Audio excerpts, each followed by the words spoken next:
Firefighters are trained for flames, smoke, structure collapses, and chaos.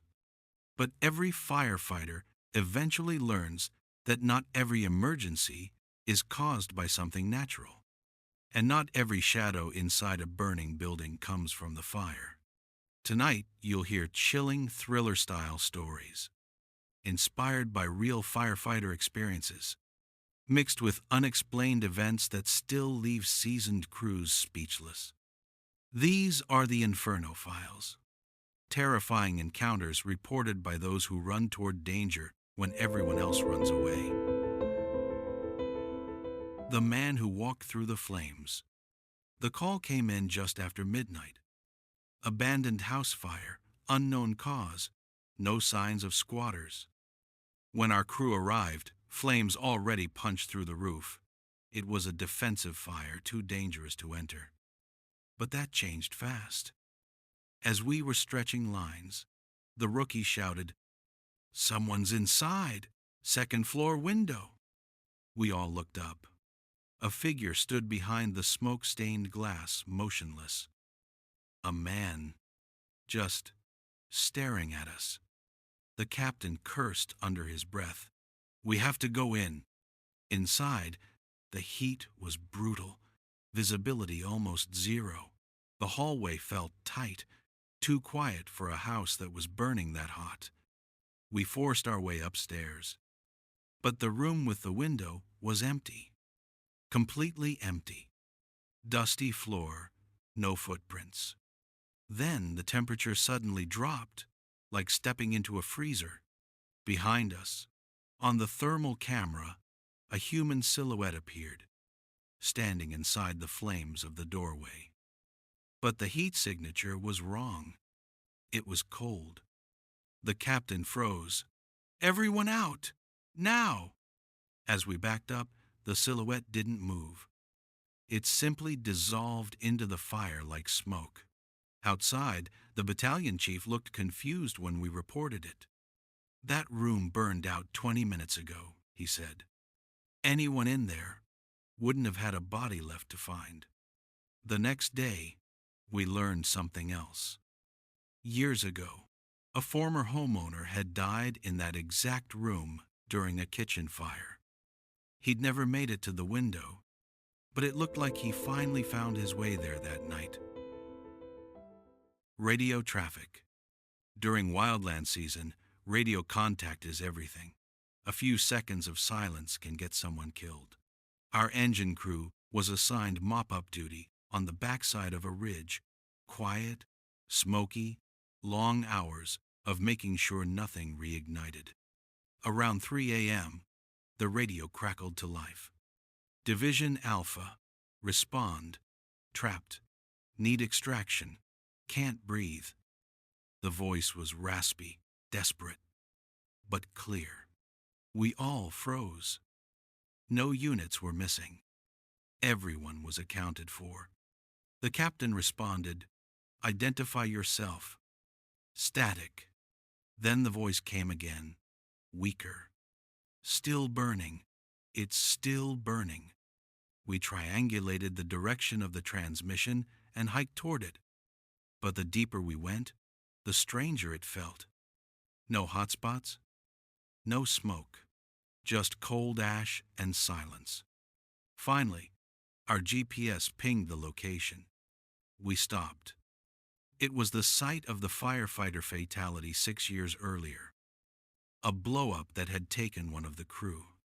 His radio had never been recovered. Just as we realized where we were, the radio crackled again. This time right next to us. "Still here." The captain set his radio down on the ground. It kept transmitting. No one touched it. We left the area quietly. No one ever explained how a voice could come from coordinates with no radio, no body, and no fire.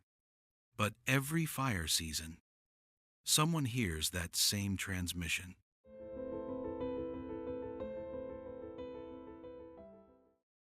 The house that reset.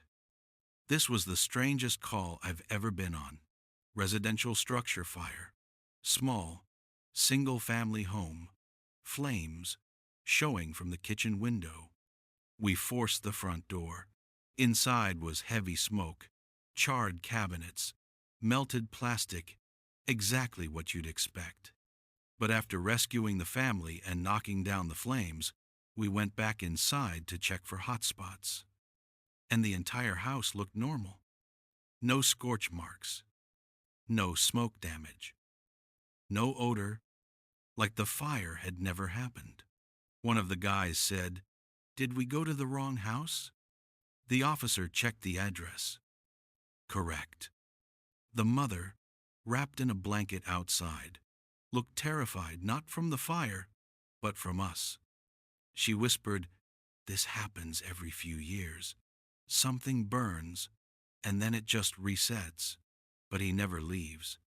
"He?" the captain asked. She pointed at the hallway. Inside, on the hallway wall, was a framed picture. A smiling man holding a toddler. Except the glass on that frame was cracked. The only damaged object in the home. The mother said, "My husband died in a kitchen fire 10 years ago. Sometimes the fire comes back, and so does he." As she spoke, we smelled it. The scent of burning hair coming from the hallway. One firefighter lifted the picture frame. The back was scorched black. Only the picture had burned. We cleared the scene quickly. As we left, the house lights flickered. The kitchen stove clicked on by itself. And the mother whispered to no one visible, "Not tonight. Please, not tonight."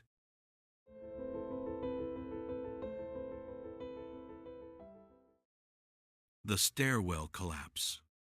Some calls stay with you because of what you couldn't save. Others because of what you never should have survived. This one is both. It was a commercial building fire. 3 floors, thick smoke, limited visibility. I was paired with a firefighter named Torres, solid guy, quiet, experienced. We were searching the 2nd floor when Torres suddenly grabbed my arm. "Stop! Someone's on the staircase." I listened. Faint footsteps coming down toward us. But something was off. No voice. No cough. Just footsteps. Slow, heavy, wet. "Fire department!" Torres called out. The footsteps stopped, then reversed. Going back up, we followed. Halfway up the stairwell, the air turned icy. Not cooler, icy, like winter wind. Suddenly, Torres shouted, "Move!" and shoved me back.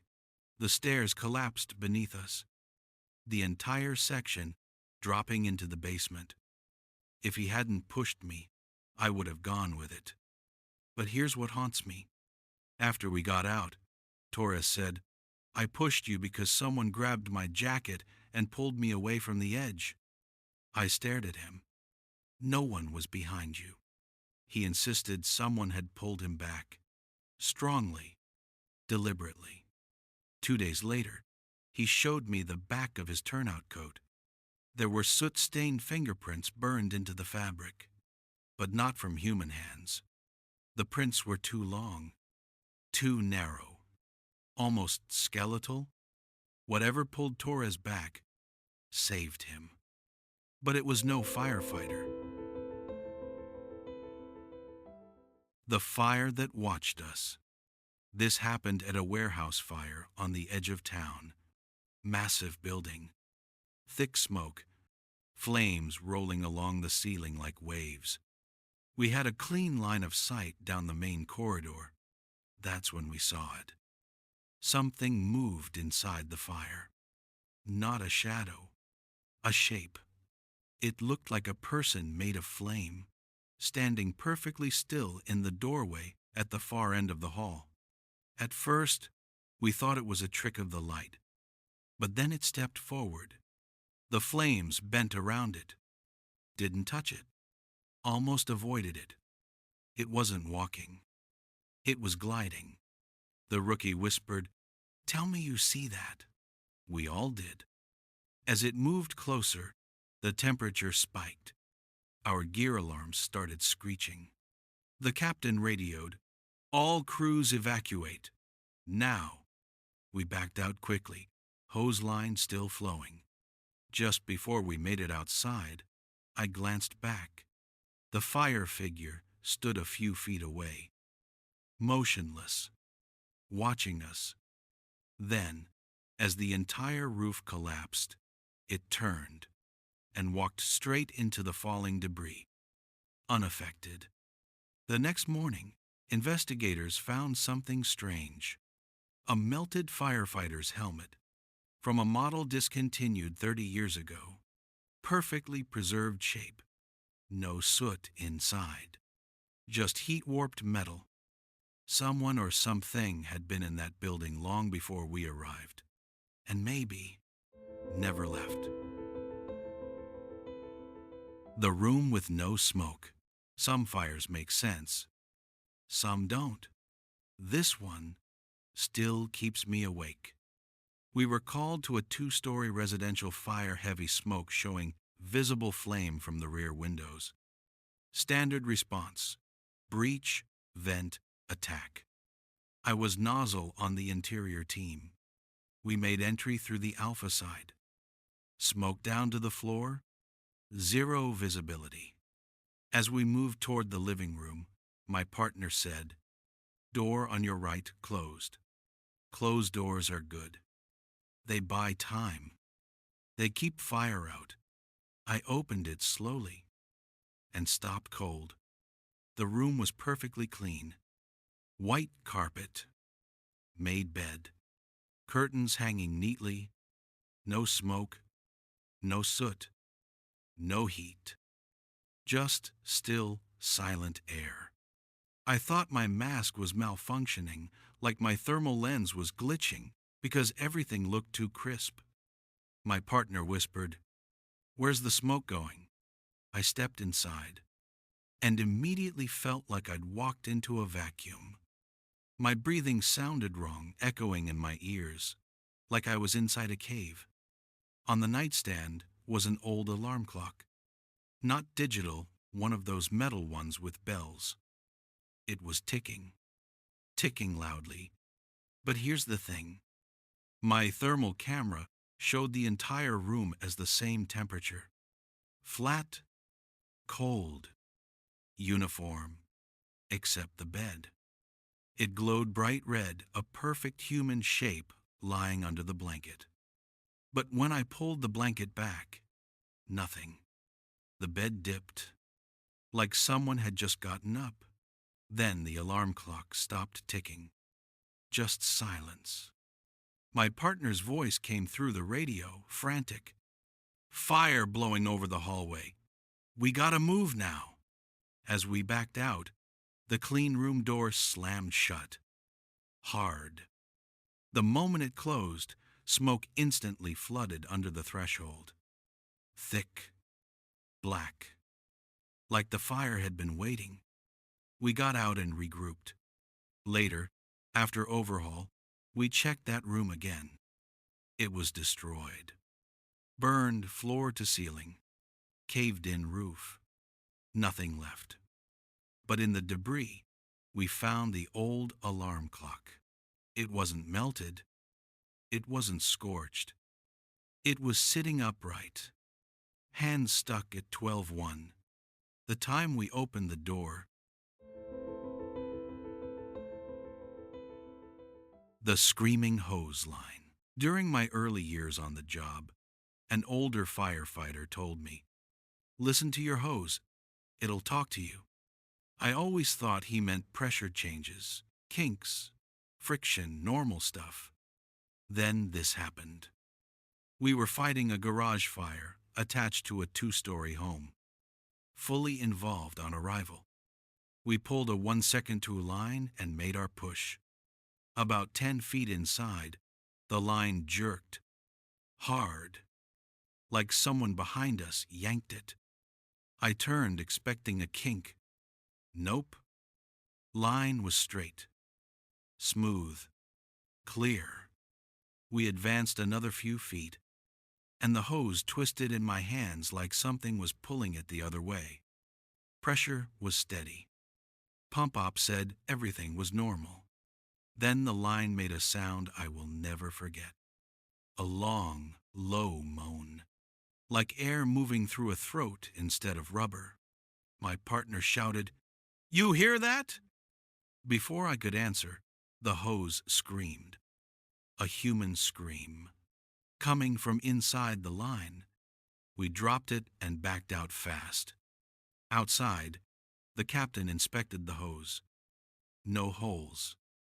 No steam burns. No pressure spikes. We reluctantly went back in with a different line. The first hose lay across the floor, unmoving. Until it didn't. The nozzle lifted, slowly, then twisted toward us. Like someone invisible was picking it up. I yelled, "Captain, hose is live!" It wasn't. At the truck, the gauges stayed at 0. The line was bone dry. Inside the house, the nozzle pointed directly at me, then fell limp. After the fire was out, Supply pulled the hose apart to inspect it. Inside, they found ash, human ash, trapped all along the interior lining. Lab results later suggested the ash belonged to a man who died in a flashover on that property 11 years earlier. Since then, I always listened to the hose. The caller from the basement. We arrived to find heavy smoke pumping from the windows, flames venting through the roof vents. Neighbors insisted the homeowner was still inside. We masked up and made entry through the back stairs. Basement fires are hell. Heat rises, visibility 0, collapse risk high. Halfway down, my radio lit up. "Help! I'm downstairs.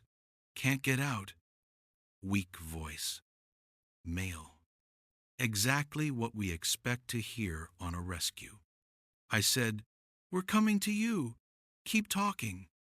The voice responded, "I see your light. Please." But we hadn't turned on any lights. We were in blackout mode. No flashlights. We reached the basement floor. The fire was rolling over our heads, heat pushing down like a physical weight. The voice called again, closer now. "Right here. Please."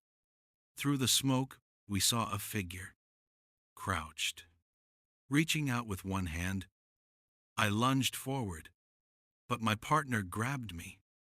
"Stop. He's inside the fire." And he was. The figure knelt in the center of a burning room. Flames wrapping around him without touching. Thermal camera? Cold. Like ice. I shouted, "Sir, stay where you are." The figure turned its head, slowly, and said in the exact same voice, "You took too long." Then it stood up, walked into the flame front, and vanished. We pushed deeper. Adrenaline, terror, confusion, and found the real victim. Dead. Collapsed near the furnace. He'd been gone for hours. The medics confirmed he couldn't have spoken. Not on the radio. Not in person. But we all heard the voice, and it wasn't his. The burn mask. This happened during training, which somehow makes it worse. We were doing a live burn exercise in an acquired structure. Standard stuff. Set fire in the burn room, control it, cycle trainees in and out. Easy. Controlled. Predictable. But on the third rotation, the smoke changed. Turned thick, oily. Wrong. The trainees backed out fast. Instructors followed. Then we heard coughing inside the burn room. A man's cough. Deep. Ragged. Everyone froze. No one was inside. We formed a quick entry team and went in. Heat was fine. Fire under control. Visibility low, but workable. In the corner of the burn room stood a firefighter. Full gear. Helmet. Mask. Turnouts blackened with soot. I shouted, "Training's over, let's go!" The firefighter didn't move, didn't turn. He just stood there, facing the wall. One of the instructors said, "That's not one of ours." We slowly approached. The figure's turnout coat was a style discontinued in the 1990 seconds. Helmet, too. Mask old and cracked. When we got within arm's length, the figure turned its head. The face shield was melted, and behind the plastic was a scorched, empty mask. No face, no eyes, just a hollow cavity staring back at us. The fire flared behind it, flashover conditions hitting without warning. We stumbled back. The burning figure walked straight through the flames, its gear igniting like paper, and disappeared into the fire. A second later, the hose team knocked the fire down, but the figure was gone. No footprints, no gear, no debris. During cleanup, an instructor whispered, "A guy died in a training burn back in '94. Mask failure. Never made the exit." He looked at the charred wall where the figure had stood, then said quietly, "Sometimes he finishes the drill."